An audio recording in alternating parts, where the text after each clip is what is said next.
Welcome to the Adhocracy Show. On today's episode, You've heard of the NEA. but what does it really do? Besides, weird art projects. We'll be right back.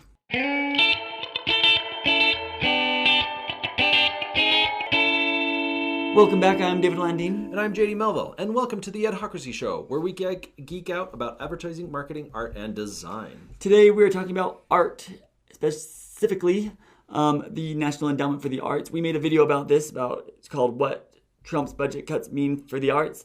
And we've gotten a lot of comments. It actually became one of our more popular videos. And if we feel like we need some more discussion, some more back and forth here. So we're going to make another video addressing the questions that we've gotten. Yeah, and to review, the NEA stands for the National Endowment of Arts. It's a government organization that uses federal dollars, what most commenters call taxpayer money, to help fund arts in the U.S.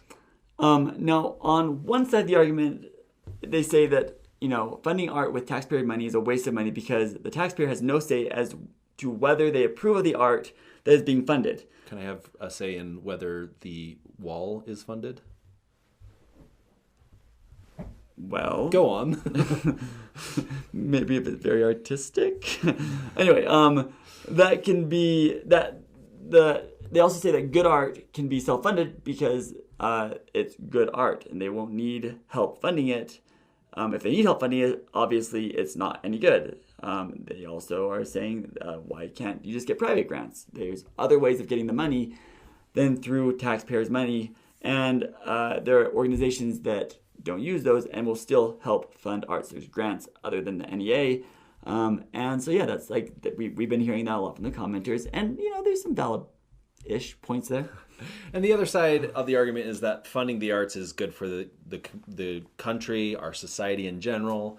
It's a very small and insignificant amount of our budget, right, of the federal budget. 0.012%. Yeah. But the return on that investment is just so much more. I mean, the arts bring in so much money.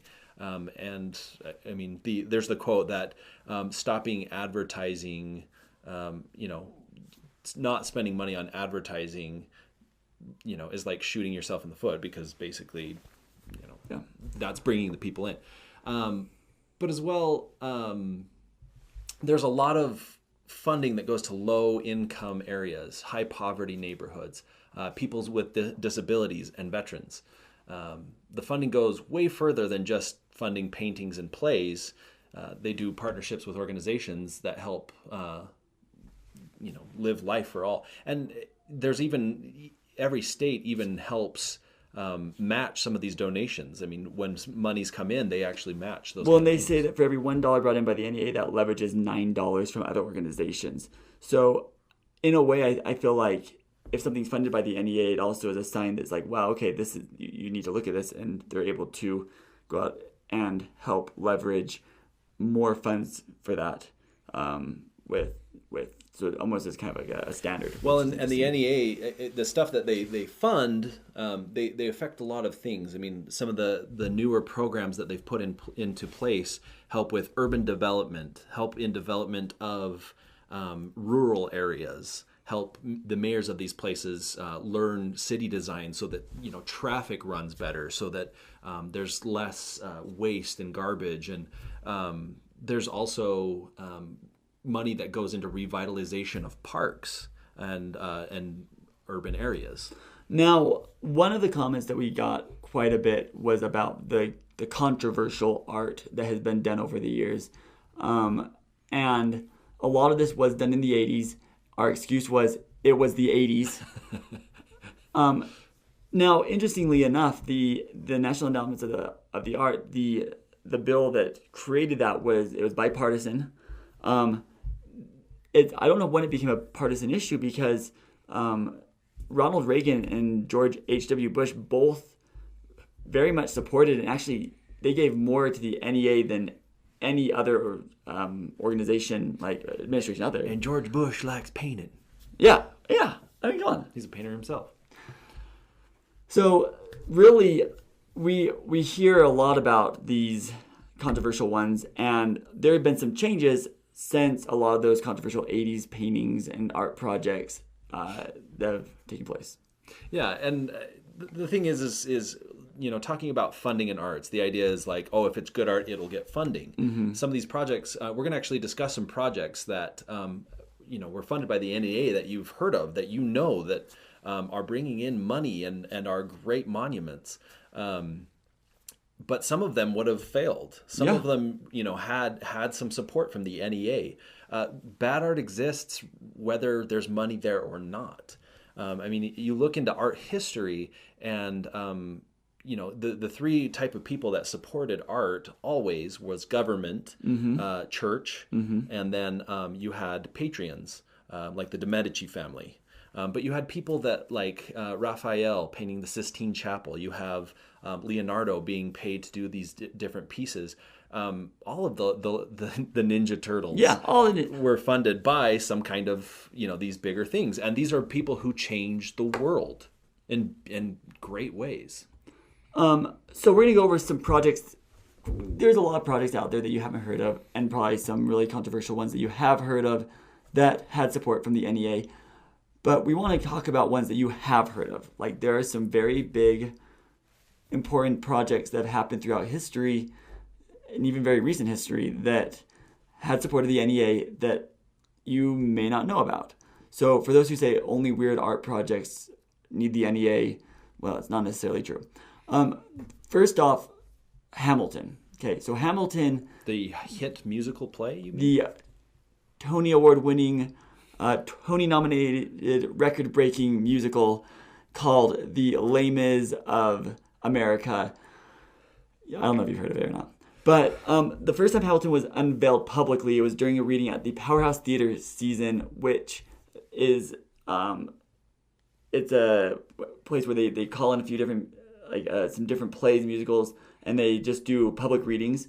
And this theater, the Powerhouse Theater, is funded with a $30,000 NEA grant. So in order for the theater to stay in business, because you don't have people just coming on and saying, hey, let me give you money, they need a grant from the NEA, and that's where Hamilton was unveiled publicly for the first time.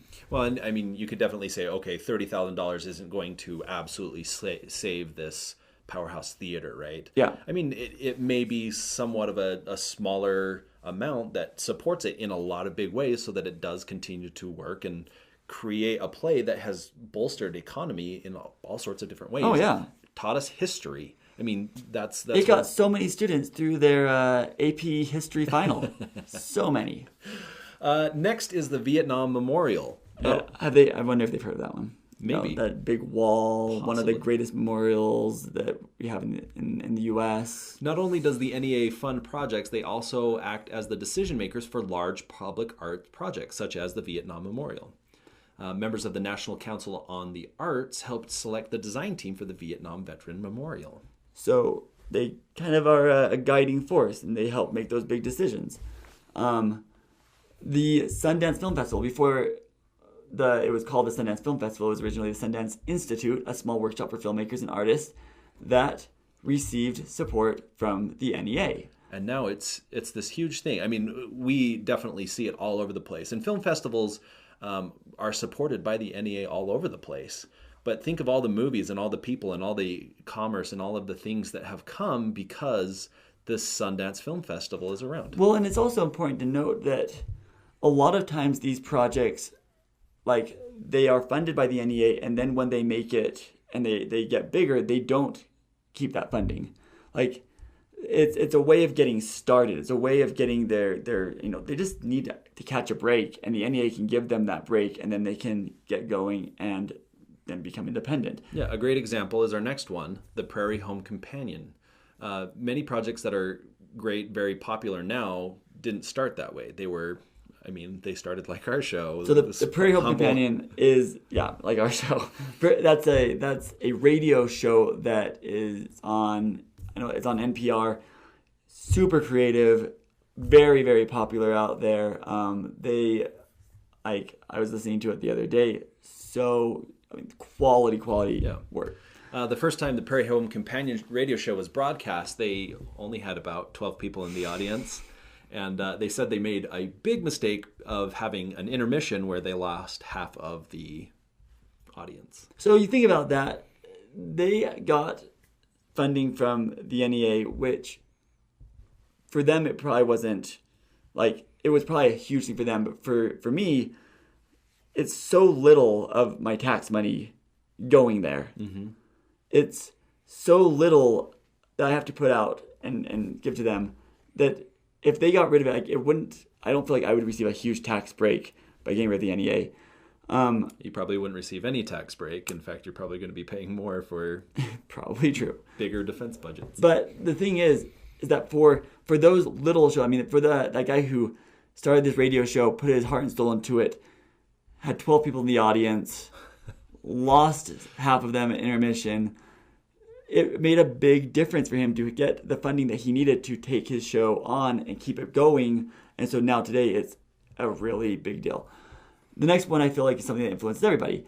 Ask any teacher and they'll tell you that the first thing at schools that they try and cut are the arts programs. Band, orchestra, art, drama, and choir seem to be consistently on the chopping block.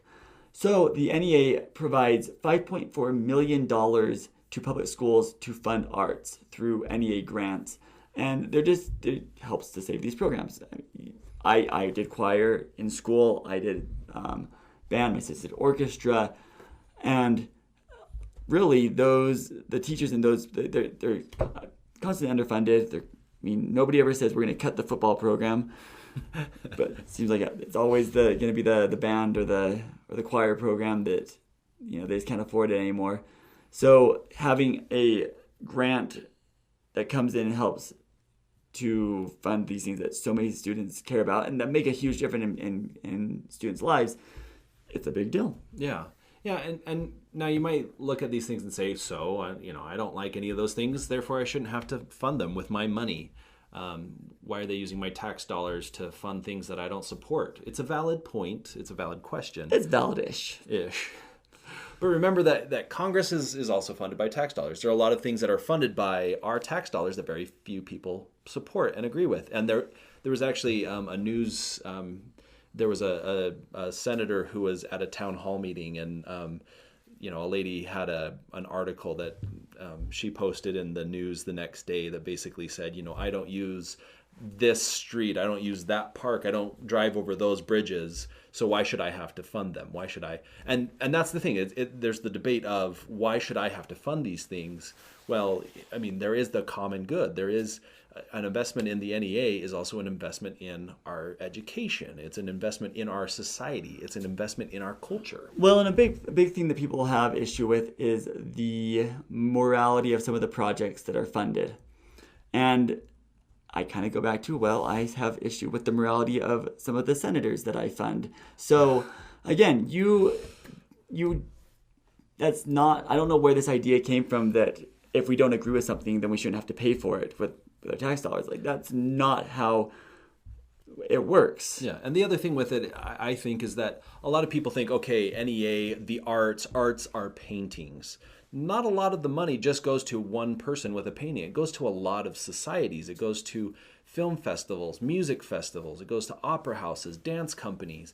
It goes to writers. It goes to museums. It goes to a whole list of things. In fact, you can go to a website that was created because of this whole thing. It was called neafunded.us or us. And it's just a scrolling page of the wonderful and different, unique, interesting things that were funded by the NEA. One of them that I just saw on there was a production of The Wizard of Oz that was done by people with disabilities. Now, you look at something like that, where I have a child with a disability, and I say, they are overlooked a lot, and to have somebody come in and say, look, we appreciate what you're doing here, let us help fund you for this project. No, it's probably not going to make back a ton of money. It's probably not going to, the ROI is probably really hard to show, but it's important for them. These artists are hardworking and passionate people, and it's nice to know that part of the U.S. budget goes towards helping them and towards making sure that their dreams are fulfilled. Yes, you're going to get some controversial things in there. You're going to get some things that you don't agree with. But there's even bad art that is funded by people. I mean, the funding does not really point to the quality of whether something is good or bad. Good art is funded, bad art is funded. It's kind of done either way, but the supporting of art also supports us. Another one that I just saw on there was a community gardens. We talked about earlier in the show the whole park revitalization, teaching urban design and rural design to the mayors of those areas, and those have happened to each and every 50 state. This isn't just certain areas that are getting it. In fact, areas that are most deserving seem to be receiving that kind of funding. And it's also worth noting that the funding isn't like the federal government doesn't go out and say, I'm going to fund this, I'm going to fund this, I'm going to fund this. It's allocated to the state.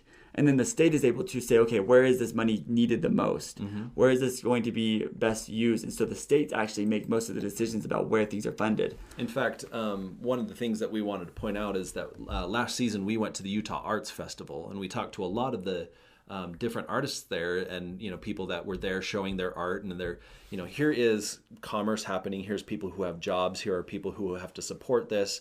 Businesses that are receiving money. This isn't just an artist receiving money. The Utah Arts Festival in 2016 received $15,000 to help put on that festival. Incredible. You should go watch those videos of when we went and interviewed those artists, because hearing having a place for them to show off their art, to sell their art, to make some money in their field, they loved it. They absolutely loved that festival. And for me, it cost me very, very little to help fund that. But for them, it made a very big difference in their life. And it impacted it impacts our economy. It gives us more and more, more than transportation, warehousing, some of those industries. Which we're not saying that those aren't important, but we're saying this is equally as important as some of the other things that we have out there that we have no problem funding. At least that's the way we feel. All right, now. So we didn't cover everything in this. No, we didn't. There's a ton of projects, and this is a very deep thing. And we want this to be learning and discussion. We want this to be something that we consistently look and talk about and learn from each other. Yeah, like the Heineken commercial that we recently talked about in our ad nauseum. We just got to talk about this. I think it was good to facilitate a civil discussion. Write some comments. We'll try and respond. You can respond to us.